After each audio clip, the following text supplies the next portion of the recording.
কোথাও কি এখনো কি সাধারণ মানুষকে বুঝতে দেওয়া হচ্ছে না কিভাবে সাধারণ মানুষের পকেট কেটে নির্বাচনী বন্ডের মাধ্যমে রাজনৈতিক দলগুলোকে চাঁদে দেওয়া হয়েছে? আসলে ব্যাপারটা হচ্ছে যে সাধারণ মানুষের কাছে সমস্ত জিনিসটা পৌঁছে দেওয়ার, সংবাদ পৌঁছে দেওয়ার, তথ্য পৌঁছে দেওয়ার দায়িত্ব হচ্ছে প্রেস মিডিয়ার। সেই জন্যই তো প্রেস মিডিয়াকে বলা হয় ফোর্থ এস্টেট। কিন্তু আমাদের দেশের সমস্ত মিডিয়া তারা বিক্রি হয়ে গেছে বড় বড় পুঁজিপতি মালিক এবং ধান্দার যারা পুঁজিতন্ত্র তাদের কাছে। সেই মালিকেরাই তারা ইলেকট্রাল বন্ড কিনেছে। তারা ইলেকট্রাল বন্ডের টাকা কিনে প্রকৃতপক্ষে রাজনৈতিক দলগুলোকে সন্তুষ্ট করবার চেষ্টা করেছে, বিশেষ করে শাসক দলকে। সেই জন্যেই সাধারণ মানুষের কাছে এই মিডিয়া খবর পৌঁছে দেবে না, যে চেষ্টাটা হয়তো এরকম ছোটোখাটো পোর্টাল তোমাদের মতো করছে। ইলেকট্রাল বন্ড হচ্ছে ভারতবর্ষের বুকে কেন না পৃথিবীতে বোধহয় এইরকম একটা পরিকল্পিত দুর্নীতি ইতিপূর্বে হয়নি। পরিকল্পিত দুর্নীতিটা কি? সেটা হচ্ছে যে আগে নিয়ম ছিল যে একটা কোম্পানি যেটা ধারাবাহিকভাবে 3 বছর ধরে লাভ করেছে, লাভ মানে সমস্ত খরচা টর্চা বাদ দিয়ে অতিরিক্ত টাকা, তার শতকরা 7% বা 7.5% তারা নির্বাচনী তহবিলে দান করতে পারতেন এবং সমস্ত পলিটিক্যাল পার্টিকে দান করতে পারতেন। সেটা স্বচ্ছতা ছিল যে তোমার থেকে আমি টাকা নিয়েছি, তোমাকে আমি রসিদ দিলাম, সবাই জেনে গেল এই টাকা নিয়েছি। এখন একটা দেশের প্রজাতন্ত্র নির্ভর করে মূলত কিন্তু স্বচ্ছ ভয়ভীতিহীন নির্বাচনের উপরে। তাহলে ভয়ভীতি দিক না যে আমি তাকে গিয়ে পেটালাম, তার ঘরে আগুন লাগিয়ে দিলাম, এটা কিন্তু ভয়ভীতির একটা আংশিক দিক। আরেকটা দিক হচ্ছে তোমার মস্তিষ্ককে আমি কিনে নিলাম, এটা এক ধরনের কিন্তু ভয়ভীতি প্রদর্শনের জায়গা। সেই দৃষ্টিকোণ থেকেই মোদী সরকার দ্বিতীয়বার ক্ষমতা আসার পর তারা ইলেকট্রাল বন্ড আইন চালু করলেন। মুখে বললেন যে আমরা কালো টাকা ঠেকাতে চাই, কিন্তু প্রকৃতপক্ষে কালো টাকা বৃদ্ধি করা এবং কালো টাকাকে একটা বৈধকরণ করার মধ্য দিয়েই কিন্তু ইলেকট্রাল বন্ড। আমাদের পার্টি সিপিআইএম প্রথম থেকে এটা আপত্তি করেছি যে এটা কি, যারা ধনপতি তাদের প্রচুর টাকা আছে তারা টাকা দেবে, কে দিচ্ছে টাকা কেউ জানতে পারবে না, কাকে দিচ্ছে কেউ জানতে পারবে না, এটা সাংঘাতিক ব্যাপার। এত অস্বচ্ছতা কেন? কেরলে ক্ষমতায় থাকাকালীন মানে থাকা সত্ত্বেও সিপিআইএম ইলেকট্রাল বন্ডের মাধ্যমে কোনো টাকা নেয়নি। এটা তো প্রশ্ন হচ্ছিল, এটা নীতির প্রশ্ন। ক্ষমতায় আছে কি ক্ষমতায় নেই সেটা বড় কথা না। যে একটা রাজনৈতিক দল, সেই রাজনৈতিক দল যদি গোপনে অর্থবানদের থেকে টাকা নেয় তাহলে সে কি অর্থবানদের স্বার্থের বিরুদ্ধে কাজ করতে পারবে? সোজা কথা, আজকে যদি আমি কোনো কারণে গোপনে টাকা নিই কারো কাছ থেকে, আমি ধরুন রামের কাছ থেকে টাকা নিলাম, আমি রহিম, আমি যদি না জানি রাম টাকাটা দিয়েছে, আমি রহিমকে টাকাটা দিলাম, সেই টাকাটা রাম রহিম কিসে খরচা করবে কেউ জানে না। তাহলে নিশ্চয়ই রাম রহিম এই দুজনের পক্ষেই কিন্তু এই টাকাটা তাদের সুবিধে মতো ব্যবহার করার উপায় থাকছে। আর আমি ইলেকট্রাল বন্ডে টাকা দিলাম, সেই টাকা ইলেকট্রাল বন্ডে খরচা হবে না, সেই টাকা দিয়ে এমএলএ কেনা হবে, এমপি কেনা হবে, সেই টাকা দিয়ে কাউকে গুম করে দেওয়া হবে, তার কোনো কিন্তু হিসেব নিকেশ নেই। সেই জন্যই ইলেকট্রাল বন্ডটা সুপ্রিম কোর্টে যখন এটাকে চ্যালেঞ্জ করা হয় যে এর বৈধতা, সাংবিধানিকতা, কনস্টিটিউশনালিটি, এটা হচ্ছে মৌলিক কথা। 6 বছর পর সুপ্রিম কোর্ট রায় দিয়ে বলেছে এটা আনকনস্টিটিউশনাল। তার মানে আইনটা প্রথম থেকেই এই আইনটা অবৈধ, আইনটা নেই। এই অবৈধ আইনের ফলে যা যা কাজ হয়েছে সবটাই কিন্তু অবৈধ। সেই জন্য এই ইলেকট্রাল বন্ডের টাকাটা অত্যন্ত অবৈধ। এবং আরও কি তথ্য বেরোলো যেটা আরও বেদনার, যখন সুপ্রিম কোর্ট বলে দিলেন যে এটা অবৈধ, অসাংবিধানিক, শুধু অবৈধ না অসাংবিধানিক, অনেক বড় গুরুত্ব আছে আইনের চোখে, এবং তারা বললেন যে সমস্ত তথ্য প্রকাশ করতে হবে। আমরা একজন নির্বাচনে ভোট প্রার্থী যে হয় তাকে তার সব তথ্য প্রকাশ করতে হয়, তার কি যোগ্যতা, তার বিরুদ্ধে কোনো ক্রিমিনাল মামলা আছে কি না, তার উপায়ের সূত্রটা কি, কত টাকা তার আছে। এটা করা হয় মানুষ জানবেন যে আমি যাকে ভোট দিচ্ছি তার কাকে ভোট দিচ্ছি। কিন্তু এখানে ইলেকট্রাল বন্ড হচ্ছে কেউ জানবে না, শুধু আমি জানবো আর তুমি জানবে। গোপনে দুজনে চুমু খেয়েছি, এই দুজন ছাড়া কেউ জানতে পারবে না, এটাই থিওরি।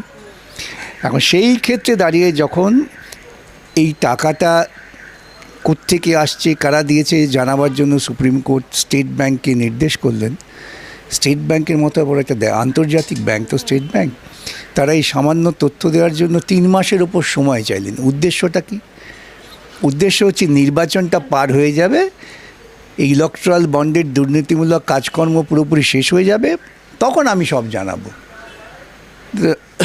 আমাদের বলতে হবে সুপ্রিম কোর্ট সময়োপযোগী একটা সিদ্ধান্ত নিয়েছেন, স্টেট ব্যাংককে বাধ্য করেছেন তথ্য দিতে, এবং যে তথ্যটা সামনে এসেছে তা থেকেই তুলনামূলকভাবে যে সত্য বেরিয়ে আসছে সেটা করতে তো কয়েক সেকেন্ড লেগেছে, যারা কম্পিউটার এক্সপার্ট তাদের কাছে বেশিক্ষণ লাগেনি।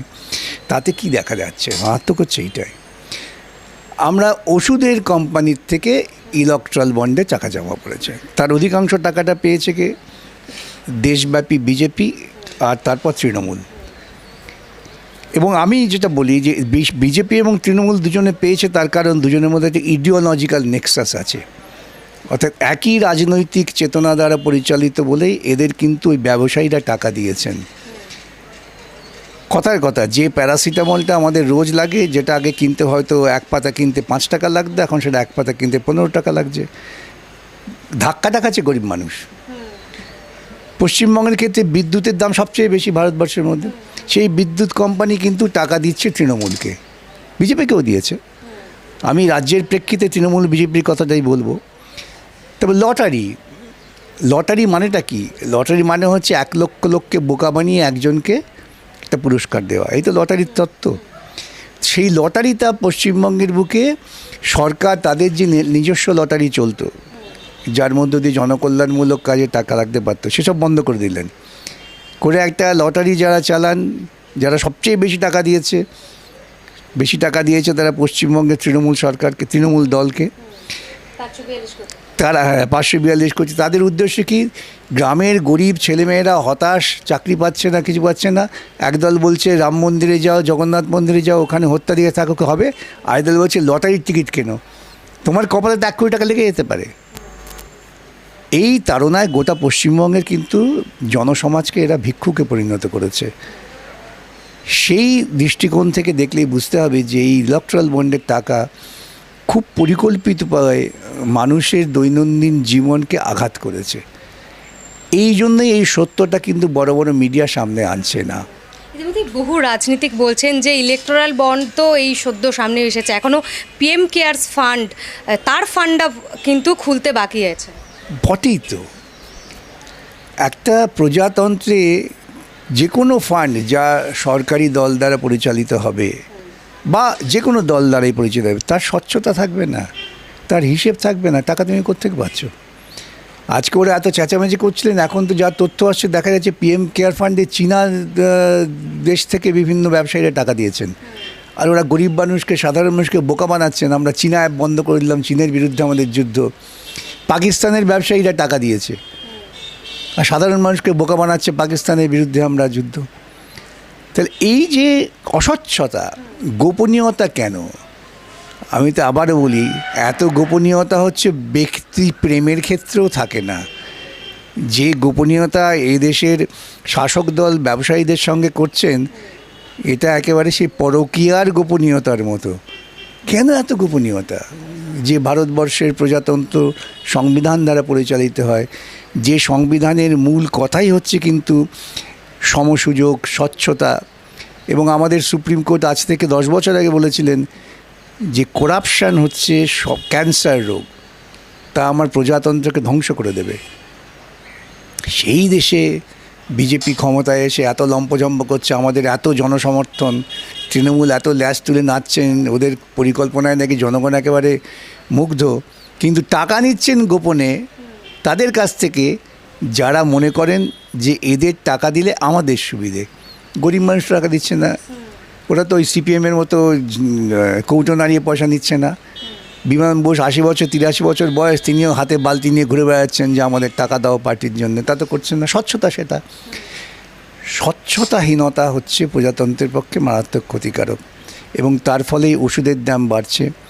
এমনকি জীবনহানিকর ওষুধ, যে ওষুধ বাতিল হয়ে গেছে সেসব বিক্রি হচ্ছে, এবং যারা মুনাফা করছেন তারাই ইলেকট্রাল বন্ডে টাকা দিচ্ছেন বিজেপিকে। কেন বিজেপিকে টাকা দিচ্ছেন? যে সরকারের সঙ্গে আমাদের গোপন কথা হয়ে গিয়েছে, গোপনে চুমু খেয়েছি, কেউ জানতে পারবে না। এটাই হচ্ছে পরিকল্পনা, এবং সেটাই মানুষকে বুঝতে হবে। যার ফলে দেখবেন আমাদের অর্থমন্ত্রীর যিনি জীবনসঙ্গী, প্রভাকর পারাক্কালাম, তিনি একজন অর্থনীতিবিদ, তিনি বলেছেন যে এত বড় স্ক্যাম ভারতবর্ষে ইতিপূর্বে কোনো হয়নি। তবে আমি এই যে ভারতবর্ষে এত বড় স্ক্যাম কখনো হয়নি এই প্রসঙ্গে বলি, বাসে করে আমরা হাইকোর্টে আসছিলাম আপনার সঙ্গে দেখা করব বলে, বাসে দুজন ব্যক্তি আলোচনা করছেন যে বিশ্বের ইতিহাসে বোধহয় এত বড় স্ক্যাম হয়নি। এই যে মানুষের মধ্যে আলোচনা ইতিমধ্যে নির্বাচনী বন্ড নিয়ে, এই যে স্ক্যাম নিয়ে আলোচনা, কি মনে হচ্ছে ভোট বাক্সেও কি এর প্রভাব মানে পড়বে? সাধারণ মানুষ কি ভোট বাক্সে দেখাবে তাদের জনমতটা? কি এই যে নির্বাচনী মত নিয়ে এই যে নিজেদের মধ্যে আলোচনা, ভোট বাক্সেও দেখাবে সেই মতামত? এটা আমাকে অনেকেই প্রশ্ন করেন যে এত দুর্নীতির বিরুদ্ধে আপনি লড়াই করছেন, এত দুর্নীতি সামনে আসছে, পশ্চিমবঙ্গের সব মানুষ কি দুর্নীতিগ্রস্ত হয়ে গেলেন? তারা ভোটে ওদের জেতাচ্ছেন কেন? তার মানে কি দুর্নীতিটা মানুষের জীবনে প্রভাব ফেলছে না? আমি এই জবাব আমাকে দিতে হয় সব জায়গায়। আমি বলি আপনাকে যেমন দুর্নীতির মধ্য দিয়ে বিপাকে ফেলছে এবং সেই বিপাক থেকে উদ্ধার করবার জন্য আপনার কাছে একটা লাল মূলও ধরে দিচ্ছে যে আমরা থাকলে তোমার এই সব বৃষ্টি সাথী অমুক প্রকল্প হবে, সেই প্রকল্পের সুযোগ পাবে। ডুবন্ত মানুষ, অসহায় মানুষ বাঁচবার জন্য এই খড়কুটোও ধরে। দুর্ভাগ্যজনকভাবে পশ্চিমবঙ্গে এবং ভারতবর্ষের বিভিন্ন রাজ্যেই সেখানে মানুষ এত অসহায় করে দিয়েছে মানুষকে, এরা সে অসহায় করে দিয়ে বলছে যে এই অসহায়ত্ব থেকে বাঁচতে গেলে পরে আমার দেয়া অনুদানে তোমায় নির্ভর করতে হবে। এই অনুদান নির্ভরতা কিন্তু প্রকৃতপক্ষে মানুষকে কোথাও কোথাও অমানুষ করে তুলছে। তাই এত দুর্নীতি, হ্যাঁ, এত দুর্নীতি হওয়ার পরেও আমাকে অনেকে প্রশ্ন করেন পশ্চিমবঙ্গের মানুষ দুর্নীতিকে মেনে নিচ্ছে। সে কবে থেকে শুরু করেছেন আপনি সারদা নারদা ইত্যাদি কেলেঙ্কারি, স্কুল নিয়োগ কেলেঙ্কারি, রেশন কেলেঙ্কারি, কয়লা কেলেঙ্কারি, এত কেলেঙ্কারি। কিন্তু নির্বাচনী বন্ডের এই যে স্ক্যাম সরাসরি তো সাধারণ মানুষের পকেট কেটেছে, তাহলে কি মনে হচ্ছে এটা কি ভোট ব্যাংকে প্রভাব পড়বে? আবারও বলি, মানুষ যদি মনে করেন যে আমাকে দুর্নীতির মাধ্যমে বেঁচে থাকতে হবে, তাহলে তারা দুর্নীতিকেই মদত দেবে। মানুষ যদি মনে করেন না আমি কোমর সিধে করে দুর্নীতির বিরুদ্ধে ঢুকে দাঁড়াবো, মানুষ ভোট দেবে না ওদের, এবং সেই আতঙ্কটা ভুগছেন। আমরা দেখেছি মানুষ যখন রুখে দাঁড়ায় তার কি পরিণতি হয় সন্দেশখালিতে। সন্দেশখালিতে তো মহিলারা রুখে দাঁড়িয়েছেন, সেই মহিলাদের ঐক্যকে ভাঙবার জন্য সেখানে আবার ধর্মের সুর সরিয়ে দেওয়ার চেষ্টা হচ্ছে। ওই দুটি রাজনৈতিক দল যারা এই ইলেকট্রাল বন্ডে সবচেয়ে বেশি বেনিফিটটা পেয়েছেন, অর্থাৎ ওরাও পরিকল্পিতভাবেই মানুষের ঐক্যবদ্ধ হওয়ার যে চেতনা সেটাকে নষ্ট করতে চায়। বিজেপি যেটা দাবি করছে যে আপনি বলছেন বারবার বেশি টাকা পেয়েছে, আমরা যদি বিজেপির কথা ধরি তাদের বলছে আমাদের সবথেকে বেশি এমএলএ এমপি, সেই তুলনায় তো আমরা যে টাকাটা পেয়েছি ঠিকই আছে, তার থেকে বরং অন্যান্য দলগুলো তাদের তো এমএলএর সংখ্যা কম, এমপির সংখ্যা কম, তার থেকে বরং তারা বেশি সুবিধা পেয়েছে, বেশি টাকা পেয়েছে। ও তাহলে ওটা দুর্নীতি নিয়ে ওদের আপত্তি নেই। তাহলে বিজেপি নেতারা যে দুর্নীতি হয়েছে তাতে আপত্তি নেই। এখন সেই দুর্নীতিটা হয়েছে আমরা নয় একটু বেশি পেয়েছি দুর্নীতির ফল। এই যাদের রাজনৈতিক বোধ তারা কখনো মানুষের মঙ্গল করতে পারে? আমি শুনেছি স্বরাষ্ট্রমন্ত্রীর বক্তব্য, স্বরাষ্ট্র ভুল বলেছেন যে প্রায় 20,000 টাকা, তার মধ্যে 6,000 আমরা পেয়েছি আর বাকি 14,000 অন্যান্য দলগুলি পেয়েছে, কিন্তু সব মিলিয়ে প্রায় 1200 সামথিং। আমি আমার একটা পোস্ট করেছিলাম যে বিজেপির নেতারা বলছেন যে ওদের নাকি 11 কোটি সদস্য দেশব্যাপী। ধরে নিলাম যদি ওদের 11 কোটি সদস্য থেকে থাকে, তাহলে প্রত্যেক সদস্যর থেকে যদি 100 টাকা করে নেয় ওরা প্রতি মাসে, তাহলে এমনি কত কোটি টাকা হবে। তো সেটা না করে ধান্দার পুঁজিতন্ত্রের লোকের থেকে টাকা নিচ্ছেন করে, সে ভিক্ষের টাকা নিচ্ছেন কেন? ফেরত দিতে পারতেন যে আমরা এই দুর্নীতিমূলক টাকা সংবিধান সম্মত নয়, আমরা টাকা ফেরত দিয়ে দিলাম। এবং আশ্চর্যজনকভাবে যারা কিন্তু চাঁদা দিয়েছেন এই বন্ডের মাধ্যমে তারা কিন্তু সরকারি প্রকল্প পেয়েছেন। তা বললাম তো আমি যে তারা টাকা দিয়েছেন কেন, তারা জানেন এই সরকার থাকলে আমার সুবিধে, এই সরকার থাকলে আমি নির্বিঘ্নে চুরি করতে পারবো, দাম বাড়াতে পারবো, এই সরকার থাকলে পরে আমি কন্ট্রাক্ট পাবো, এই সরকার না থাকলে পাবো না, অতএব তাই তাদের টাকা দাও। এটা তো স্পষ্ট। কুইট প্রো কো একটা কথা আছে, সেটা হচ্ছে দাও আর নাও। এই যে দেয়া নেওয়ার খেলা, আমি যে একটা প্রসঙ্গ বলছিলাম বারবার গোপনে চুমু, এটা শুধুমাত্র মজা করে বলছিলাম না, যে দুজনের মধ্যে একটা দেয়া নেওয়ার সম্পর্ক আছে। আমি টাকা দিচ্ছি এমনি এমনি জনসেবার জন্যে, এবং কারা টাকা দিচ্ছে? যাদের লোকসান হয়েছে। এই যে কারখানার লোকসান হয়েছে তারা তার থেকে বেশি টাকা, তার সম্পদের থেকে বেশি টাকা কোত্থেকে দিচ্ছেন? তার মানে কালো টাকাকে সাদা করছেন। আর লোকসান দেখাচ্ছেন কেন? শ্রমিক কর্মচারীরা বেতন বৃদ্ধির দাবি করলে বলবে আমাদের লোকসান হচ্ছে, কোত্থেকে দেবো। যারা শেয়ার হোল্ডার তাদের বলবেন কি করে আমরা দেবো, এত লোকসান হচ্ছে। এবং এই কথা বলবার জন্য ওদের বিরুদ্ধে যাতে কোনো ব্যবস্থা না হয়, অতএব মোদি অমিত শাহকে পকেটে করো, তাদের ইলেকট্রাল বন্ডে টাকা দাও। এই ইলেকট্রাল বন্ডের তালিকায় এমনও সংস্থার নাম আছে যাদের নেটওয়ার্ক কম অথচ নির্বাচনী বন্ডের চাঁদা দিয়েছে অনেক বেশি। কিছুই না, এটা হচ্ছে যে কালো টাকাটা তৈরি করেছেন সেই কালো টাকাকে সাদা করে দিলেন।